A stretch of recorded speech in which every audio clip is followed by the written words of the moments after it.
Students, कक्षा 10वीं का जो विज्ञान का त्रैमासिक परीक्षा का पेपर होने वाला है, आज की इस वीडियो में कंप्लीट पेपर का हम सॉल्यूशन आपको प्रोवाइड कराएंगे। तो आपने हमारे इस चैनल को सब्सक्राइब नहीं किया है तो सब्सक्राइब करके बेल आइकन को जरूर दबा देना, इससे आपको हर एक वीडियो का नोटिफिकेशन सबसे पहले मिलता रहेगा।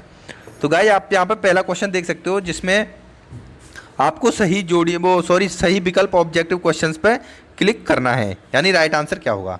तो देखिए, उपरोक्त अभिक्रिया का उदाहरण होगा, तो इसका आंसर हो जाएगा ऑप्शन नंबर स, विस्थापन अभिक्रिया। ये कौन सी अभिक्रिया है? विस्थापन अभिक्रिया, जो कि ऊपर एक अभिक्रिया दी हुई है, तो इसमें आपको विस्थापन लिखना है।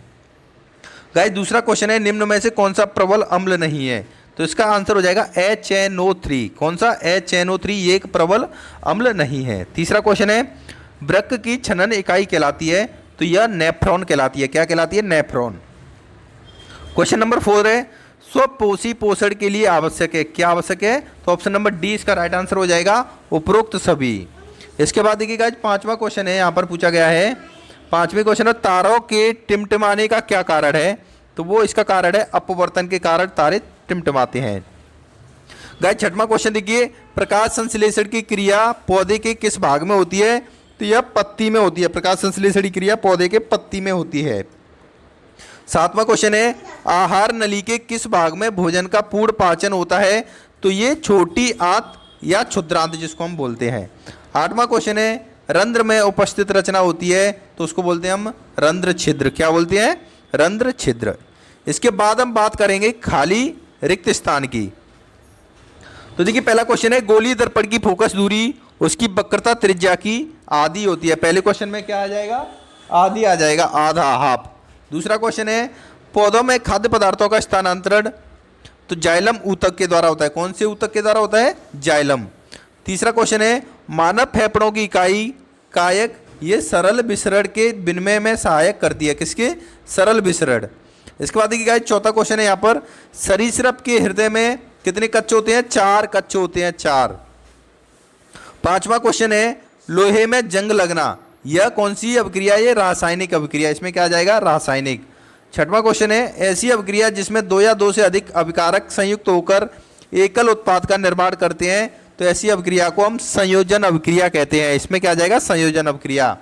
सातवां क्वेश्चन आप यहाँ पे देख सकते हो, 2 तंत्रिका कोशिकाओं का संगम स्थल सिनेपेक्स कहलाता है। क्या कहलाता है? सिनेपेक्स। 8वें क्वेश्चन में पूछा गया है, प्रतिवर्ती क्रिया का नियंत्रण मस्तिष्क के मेरुरज्ज भाग में होता है। किसमें होता है गाइज? मेरुरज्ज भाग में होता है।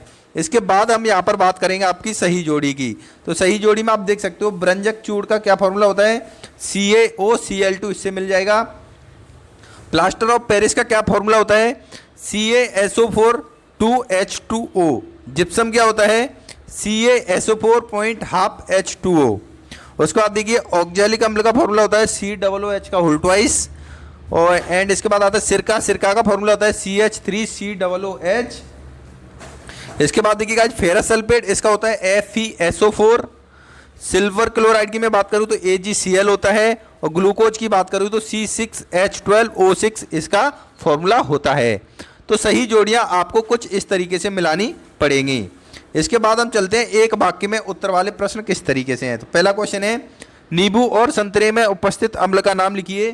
तो नींबू और संतरे में गाइस सिट्रिक अम्ल होता है। इसके बाद देखिए, नेक्स्ट क्वेश्चन है यहाँ पर, शुद्ध जल में हाइड्रोजन आयनों की सांद्रता कितनी होती है? तो गाइस, शुद्ध जल में हाइड्रोजन आयन है वो 7 होती है, इसकी सांद्रता 7 होती है। तीसरा क्वेश्चन है, लेंस की क्षमता का सूत्र लिखिए। तो गाइस, ये तो आप सभी ने पढ़ा ही होगा, लेंस की क्षमता का सूत्र क्या होता है? 1/f = 1/v - 1/u। इसके बाद हम दर्पण का सूत्र यहाँ पर लिखना है। तो दर्पण का सूत्र आप देख सकते हो यहाँ से, 1/f = होता है 1/u + 1/v। इस तरीके से आपको लिखना है। इसके बाद देखिएगा, यहाँ पर पांचवा क्वेश्चन पूछा गया है, जठर रस का pH मान कितना होता है? तो गाइस, जठर रस का pH मान होता है वो होता है 1.5। यहाँ पर आपको कितना लिखना है? 1.5।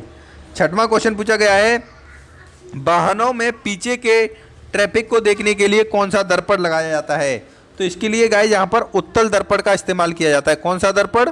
उत्तल दर्पण। इसके बाद बढ़ते हम अपने नेक्स्ट क्वेश्चन पर, जिसमें देखिए यहाँ पर पूछा गया है, प्रतिबिंब की ऊंचाई तथा बिंब की ऊंचाई का अनुपात क्या कहलाता है? तो यह आवर्धन कहलाता है। क्या? रेखीय आवर्धन जिसको हम बोलते हैं।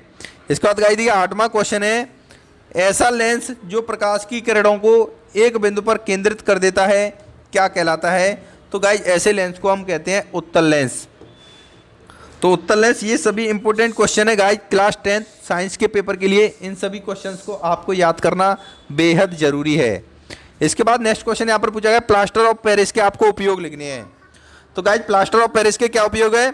मिट्टी के बर्तन में बनाने में और सिरेमिक और संलय चिकित्सा के अनुप्रयोग में प्लास्टर ऑफ पेरिस का इस्तेमाल किया जाता है। नेक्स्ट क्वेश्चन यहाँ पर देख सकते हो, ऑक्सीकरण अभिक्रिया का रासायनिक समीकरण लिखिए। तो ऑक्सीकरण अभिक्रिया क्या होती है? C+O2 गिब्सस CO2। इस तरीके से आप लिख सकते हो। इसका और भी एग्जाम्पल है, वो भी आप लिख सकते हो। 7वां क्वेश्चन इस तरीके से रहने वाला, परावर्तन के नियम लिखिए।